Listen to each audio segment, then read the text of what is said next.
నిర్ణయాలు అసెంబ్లీ విధానపరమైన అన్ని డిసిజన్లు అక్కడే ఆలోచిస్తున్న రాష్ట్ర సర్కార్. తెలంగాణ తల్లి రూపం అధికార చిహ్నం పైన అదే స్టాండ్. రైతు భరోసా ధరణి గైడ్లైన్స్కు సైతం ప్రభుత్వ పథకాల అమలుకు మార్గదర్శకాల విషయంలోనూ భవిష్యత్తులో తీసుకునే పలు నిర్ణయాలను ఇదే ట్రేడ్. అన్ని పార్టీల ప్రతినిధులతో చర్చించాకే ఫైనల్. గత ప్రభుత్వంలోని తప్పిదాలు రిపీట్ కాకుండా ప్లాన్. ప్రజాపాలనకు ప్రతిబింబంగా ఏకాభిప్రాయం సాధన. ప్రయత్నం చేస్తుండే కానీ ఏమైతే చూడాలి. చాలా ఆల్రెడీ ఇంతమంది మ్యూజిక్ విషయంలోనే ప్రజాభిప్రాయం తీసుకుంటలేడు, యువల అభిప్రాయం తీసుకుంటలేడు. అయిపోయింది కదా పాట, ఆల్రెడీ రెడీ అయిపోయింది. అలా చేయడానికి ఏం లేదు. ఏదో ఉన్న 13 నిమిషాలు ఉన్నటువంటి పాట 2.5 నిమిషాలు కడి చేసేసారు. ఆల్రెడీ అయిపోయింది అక్కడ స్టోరీ ఓవర్. పాట గురించి కానీ ఇంకోటి కానీ మనం పెద్దగా పట్టించుకోవాల్సిన పడలేదు. ప్రజాపాలన నినాదాన్ని మాటలకే పరిమితం చేయకుండా చేతల్లో చూపించాలని రాష్ట్ర ప్రభుత్వం భావిస్తున్నది. సర్కార్ తీసుకునే పలు విధానపరమైన నిర్ణయాల్లో అన్ని పార్టీలను భాగస్వామ్యం చేయాలని ప్లాన్ చేస్తున్నది. అందుకు అసెంబ్లీని వేదికగా చేసుకోవాలని ఆలోచిస్తున్నది. జై జై హే తెలంగాణను రాష్ట్ర గీతంగా ప్రకటించడానికి ముందు సిపిఐ, సిపిఎం, టీజేఎస్, మజ్లిస్ తదితర పార్టీ నేతలు అడిగో ఈడ పిలిచిన పార్టీలు ఏందండి ప్రకటించడానికి ముందు ఏదది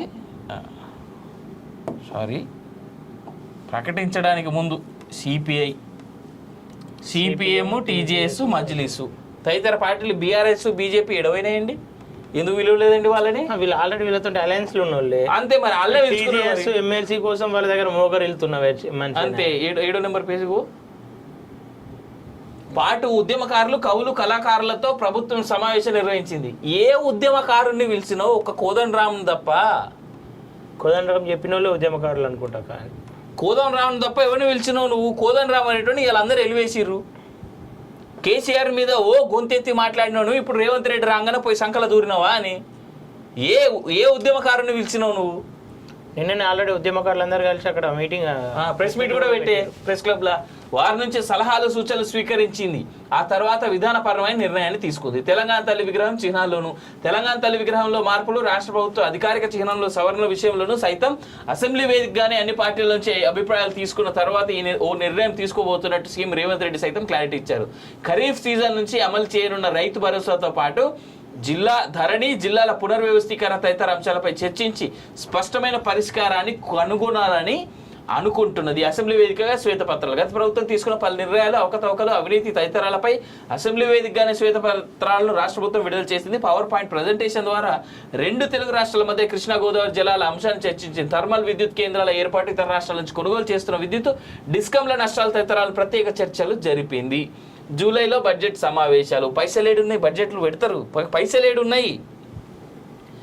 జవాబుదారీతనం. పనుల ద్వారా ప్రజల నుంచి సమకూరుతున్న నిధులను సంక్షేమ పథకాల ద్వారా ప్రజలకి అందించేటప్పుడు ప్రతి పైసాకు జవాబుదారీతనం ఉండేలా వ్యవహరించాలని ప్రభుత్వం భావిస్తున్నది. గత ప్రభుత్వంలో గొర్రెల పంపిణీలో జరిగిన అవకతవకలు, రైతు బంధు ద్వారా ప్రజాధనం దుర్వినియోగం కావడం తదితరాలను పరిగణలోకి తీసుకుని ఇకపై ఇలాంటి రిపీట్ కాకుండా ఉండేలా పకడ్బందీ మెకానిజాన్ని రూపొందించడంపై దృష్టి సారించింది. దానికి ముందే స్పష్టమైన విధి విధానం సైతం అసెంబ్లీ వేదికగా ఖరారు చేసుకోవడం తెలుస్తుంది. ఆసక్తికరంగా అసెంబ్లీ సమావేశాలు. ప్రధాన ప్రతిపక్ష నాయకుడు కేసీఆర్ సభకు రావాలని సీఎం రేవంత్ రెడ్డి డిమాండ్ చేయడంతో పాటు పాలనలో అనుభవం ఉన్న ఆయన తనకు సూచనలు, సలహాలను ఇప్పటి ప్రభుత్వానికి అందజేయాలని కూడా గతంలో అప్పీల్ చేశారు. దీనికి కేసీఆర్ సైతం స్పందించి ఈసారి అసెంబ్లీ సమావేశాలకు హాజరవుతాను, మీరే చూస్తారుగా నా ప్రళయ గర్జన అంటూ తనదైన శైలిలో కామెంట్స్ చేశారు. దీంతో జూలైలో జరిగే బడ్జెట్ సమావేశాలకు రూపొందించే ఎజెండా, అధికార ప్రతిపక్ష సభ్యుల మధ్య జరిగే వాదనలు, ప్రభుత్వం తీసుకున్న నిర్ణయాలు ఆసక్తికరంగా మారనున్నాయి. ఆయా పథకాలకు లబ్ధిదారుల ఎంపిక విషయంలో ఖరారు చేసే విధానాలు కీలకం కానున్నాయి. కాళేశ్వరం థర్మల్ ప్రాజెక్టుపై ఏర్పాటైన జ్యుడిషియల్ కమిషన్లు, టాస్క్ ఫోర్స్ దర్యాప్తు చేస్తున్న ఫోన్ ట్యాపింగ్ ఇలాంటివి సైతం అసెంబ్లీ రికార్డులో నమోదు కానున్నాయి. రేవంత్ రెడ్డికి నాదో ఛాలెంజ్. సాతనైతే ఈ ప్రభుత్వానికి నాదో ఛాలెంజ్. సాతనైతే, నిజంగా చాతనైతే మీరంతా మేము పెద్ద నాయకులం, మేము అసలు గొప్ప కొండల్నే పిండి చేసి ఇంత పిప్పి చేసిన వాళ్ళం అని చెప్పేసి అంటున్నారు కదా రేవంత్ రెడ్డి గారు. అసెంబ్లీ సమావేశాలకు ముందు ఈ ఫోన్ ట్యాపింగ్లో పెద్ద దొంగ కేసీఆర్ అనేటువంటి పేర్లు మీరు అరెస్ట్ చేసిన వాళ్ళు ఇప్పటి వరకు ఉన్నటువంటి ఆ ప్రభాకర్ రావు, ప్రభాకర్ రావుకి రాలేదు, ఆ ప్రణీత్ రావు, వాళ్ళు వీళ్ళందరూ భుజంగరావు, తిరుపతి చెప్తున్నారు కదా. తీసుకోపోయి కేసీఆర్ లోపలేర్రి, అసెంబ్లీ సమావేశాలకు బెయిలిచ్చి ఓన్లీ అసెంబ్లీకి పట్టుకరారి ఆయనని. మీకు సాతనైతే గొర్రెల స్కామ్లో ఇలా దొరికిర్రు దొంగలు. తలసాని శ్రీనివాస్ యాదవ్ని ఆయన కొడుకు ఇద్దరు తీసుకొని అరెస్ట్ చేసి లోపలే ఇర్రి, అసెంబ్లీ సమావేశాలకు పట్టుకరారి. ఎమ్మెల్యేలు ఉన్నారు కదా, మన దౌర్భాగ్యం ఏంటంటే లోపాయికారి ఒప్పందాలు చేసుకుంటారు ఇటువంటి అందరూ కలిసి మళ్ళీ జనాల మీదకి మాత్రం రుద్దుతారు. మేము అరెస్ట్ చేస్తాం, పీకుతాం, పొడుస్తామని. ఉండదు లోటాపీస్, ఉండదు. సాధన అయితే చేయరు భయ్. నిజంగా ఐఎమ్ ఎక్సైటెడ్. కేసీఆర్ నిజంగా వస్తే అసెంబ్లీకి ఈసారి లిటరల్గా కేసీఆర్ అనేటువంటి వ్యక్తి అసెంబ్లీకి రావాలి. రేవంత్ ఇప్పటిదాకా 6 నెలల్లో ఏం చేయలేదు అంటే, జూలై అంటే 8 నెలలు అవుతుంది. ఆ టైంకి 7 నెలలు అయిపోతుంది, 8 నెలలకి ఎంటర్ అవుతాం. జూలైలో కనుక అసెంబ్లీ సమావేశాలు మొదలయ్యి అసెంబ్లీకి కేసీఆర్ కనుక వస్తే ఆయన ప్రాపర్ హోంవర్క్ చేసి పేపర్లన్నీ పట్టుకొచ్చి రేవంత్ రెడ్డి ఆయన ప్రభుత్వం చేస్తున్న తప్పిదాల మీద రేవంత్ ప్రభుత్వాన్ని బట్టలు ఇప్పించి కూర్చోబెట్టాలి. సేమ్ టైం రేవంత్ రెడ్డి అధికారంలో మీరున్నారు, ఇంకా 4 రోజులు మీకు టైం ఉన్నది కాబట్టి కేసీఆర్ ఏమేమి తప్పులు చేసిండో అవన్నిటిని పేపర్లు పట్టుకొచ్చి మీరు అసెంబ్లీలో కేసీఆర్ని బట్టలు ఇప్పించి కూర్చోబెట్టాలి.